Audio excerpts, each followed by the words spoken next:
हाय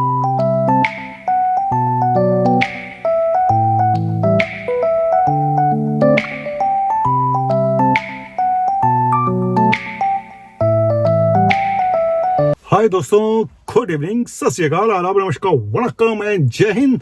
और क्या बोलूं, मैं बिल्कुल ठीक हो चुका हूं। आपको मेरी आवाज से पता चल रहा होगा कि कितनी, कहते हैं कि शेर की दहाड़ फिर से सुनाई देने लग गई है। मैं शेर तो नहीं हूं लेकिन एक शेर सुना देता हूं कि मैं फिर लौट के आऊंगा। ठीक है, और मैं लौट के आ चुका हूं। और सिर्फ इतना बोलना चाहता हूं कि बहुत सारे लोग ये क्वेश्चन उठा रहे थे कि अगर एक डॉक्टर बीमार है, वो अपना इलाज नहीं कर पा रहा है, तो दूसरों का क्या इलाज करेगा। सवाल तो आपका जायज है। बात, और मेरे जैसे डॉक्टर कितने कम डॉक्टर होते होंगे जो अपनी बीमारी बताते होंगे आके। सबसे बड़ा तो एक शेर जो होता है ना, वो दहाड़ता है, वो छुपाता नहीं है। मैंने कभी अपने बारे में कुछ नहीं छुपाया। लेकिन एक बात मैं भी आपको बता दूं कि जिसको मैं नहीं ठीक कर पाया ना, उसको बहुत कम लोगों ने ठीक करा है। 95% चांसेस हैं उसको कोई नहीं ठीक कर पाएगा जिसको मैं नहीं ठीक कर पाया। ये मैं कोई बहुत बड़ी बात नहीं बोल रहा हूं। जिसको मैं भेज देता हूं कि जाइए, आप जाइए, आप उसके पास जाइए, फलाने के पास जाइए। दो ही चीजें होती हैं जब मैं पेशेंट को रिफर करता हूं, कि एक तो वो जिसको सच में जरूरत है रिफर करने की, जो मेरी फील्ड से अलग चीज है, दूसरी फील्ड का पेशेंट है, या उसकी प्रॉब्लम इतनी ज्यादा है कि मुझे लगता है कि इसको प्रॉपर एक फर्दर, अब मान लो किसी को एंजियोप्लास्टी होनी है तो मैं थोड़ी करूंगा, मुझे रिफर करना पड़ेगा। किसी की एंडोस्कोपी होनी है और टेस्ट होने हैं, मैं थोड़ी करूंगा, मुझे रिफर करना पड़ेगा। लेकिन वो पेशेंट जो मेडिकल से रिलेटेड, डिजीज से रिलेटेड ग्रसित हैं और जिनको कोई नहीं ठीक कर पा रहा है, आप मेरे पास ले आइएगा। सच बता रहा हूं, भगवान ने मुझे कुछ ऐसी इनायत बख्शी है। बस मैं प्रे करता हूं भगवान मुझे कोई इसकी सजा न दे जो मैं बोल रहा हूं।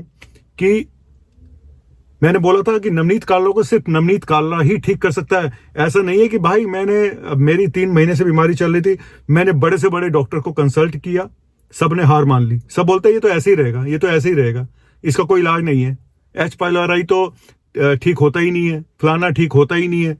लेकिन मैं भी इस जिद पे था कि मैं इसको ठीक करके छोड़ूंगा। और मैंने बोला कि मुझे बहुत सारी दवाइयां ऐसी हैं जो पेशेंट को मैं ठीक कर चुका था, लेकिन वो दवाइयां मुझे सूट ही नहीं करती। यार मैं क्या करूं, हर एक की बॉडी अलग अलग है, ये मान लो, हर एक की बॉडी अलग है। किसी को दूध सूट करता है, किसी को बिल्कुल नहीं करता। किसी को खाने में एक चीज सूट करती है, दूसरे को बिल्कुल नहीं करती। एक ही चीज को 5 लोग खाते हैं, एक को पेट में इन्फेक्शन होता है, 4 को बिल्कुल नहीं होता। तो हर एक की बॉडी अलग अलग है, तो ये कोई जरूरी नहीं है कि एक दवाई अगर एक को सूट कर रही है वो दूसरे को भी करेगी। इसलिए कई बार एक पेशेंट 1 हफ्ते में ठीक हो जाता है, किसी को 1 महीना भी लग जाता है, क्योंकि आपको बार बार सोचना पड़ता है, बार बार उसके ऊपर काम करना पड़ता है कि यार इसको नहीं सूट कर रहा है, मैं कुछ और करके देखूं, कुछ और करके देखूं। यही मैंने अपने ऊपर किया, मैंने हार नहीं मानी। लेकिन मैं सच बता रहा हूं, मैं दुनिया की ऑलमोस्ट हर पैथी इस्तेमाल कर चुका था उनके स्पेशलिस्ट डॉक्टर्स के द्वारा, चाहे वो आयुर्वेद था, चाहे वो होम्योपैथ था, कुछ नहीं हुआ। मेरे अपने दोस्त सारे डॉक्टर हैं इस फील्ड में, अलग अलग फील्ड के।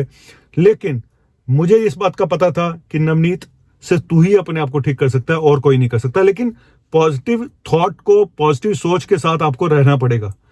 मैं सिर्फ आपसे इतना ही बोलूंगा कि पॉजिटिव रहना पड़ता है। कई बार पेशेंट जल्दी ठीक हो जाता है, कई बार टाइम लगता है।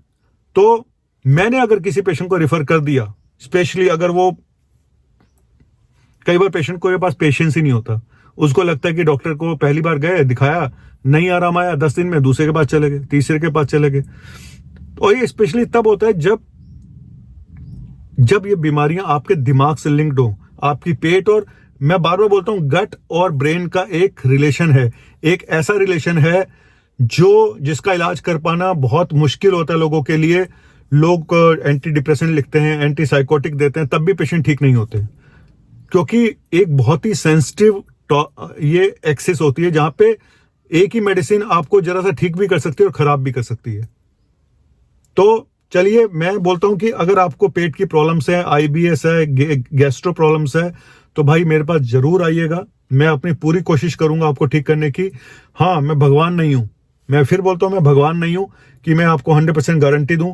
लेकिन मैंने जितने पेशेंट को ठीक किया है, गैस्ट्रो के पेशेंट्स को जिनकी इतनी प्रॉब्लम चल रही थी, टचवुड उन्हीं की दुआओं की वजह से शायद मैं ठीक हो गया हूं, है ना। नहीं तो मैं भी एक बार तो मुझे भी बहुत निराशा हो गई थी बीच में कि यार क्या ऐसे ही चलेगा क्या ये सब। तो मैं अगर किसी पेशेंट को हाथ खड़े कर देता हूं तो साई भाई उस पेशेंट को ठीक होना मुश्किल ही होता है। जब मैं खुद हाथ खड़े करता हूं, मरीज छोड़ के भाग जाए बीच में इलाज तो एक अलग चीज है। मैं सच बता रहा हूं, मैं फिर बोल रहा हूं, हर एक की बॉडी अलग है। हर एक को, कुछ लोगों को एक आधी डोज देनी पड़ती है, कईयों को पूरी डोज देनी पड़ती है, किसी को कोई मेडिसिन सूट करती है, किसी को कोई मेडिसिन नहीं सूट करती है। मैं उन लोगों में से हूं जिसको कोई भी मेडिसिन सूट नहीं करती है, ज्यादातर मेडिसिन। मैं क्या करता, लेकिन ये निष्कर्ष लगा लेना कि डॉक्टर बीमार है तो हमारा इलाज कैसे करे। सर मैंने इस बीमारी में भी इलाज किया है। मैं उस सीट पे बैठा होता था ना, डॉक्टर वाली सीट पे, अंदर खुद ही मैं ठीक नहीं हूं लेकिन फिर भी मैं इलाज करता था। क्या करूं, लेकिन यह बात भी सच है, डॉक्टर का फिट होना बहुत जरूरी है मरीज का सही इलाज करने के लिए। लेकिन छुट्टी नहीं मार पाता हूं। मुझे कई बार लगता है कि यार कहीं इस बीमारी की वजह से, जो मुझे बीमारी थी, कहीं मैं पेशेंट का सही से इलाज ना कर पाऊं तो मुझे छुट्टी ले लेनी चाहिए। मैंने ली 2-3 दिन की छुट्टी, लेकिन ज्यादा छुट्टी इसलिए नहीं ले पाता हूं, पेशेंट बहुत दूर दूर से आते हैं तो फिर गिल्ट फील होता है। लेकिन मैं आप लोगों से इतना ही बोलूंगा कि पॉजिटिव सोच के साथ चलें। कोई भी बीमारी का इलाज असंभव नहीं है, ठीक है। डिपेंड करता है कि आप किस स्टेज में डॉक्टर के पास जाते हैं। आप कैंसर की 4th स्टेज में जाओगे, लास्ट स्टेज में जाओगे तो क्या इलाज होगा, है ना। लीवर पूरा खराब करके जाओगे तो क्या इलाज होगा। तो इसीलिए थैंक यू वेरी मच, और इतना ही बोलूंगा, हिम्मत ना हार, हिम्मत ना हार, है ना।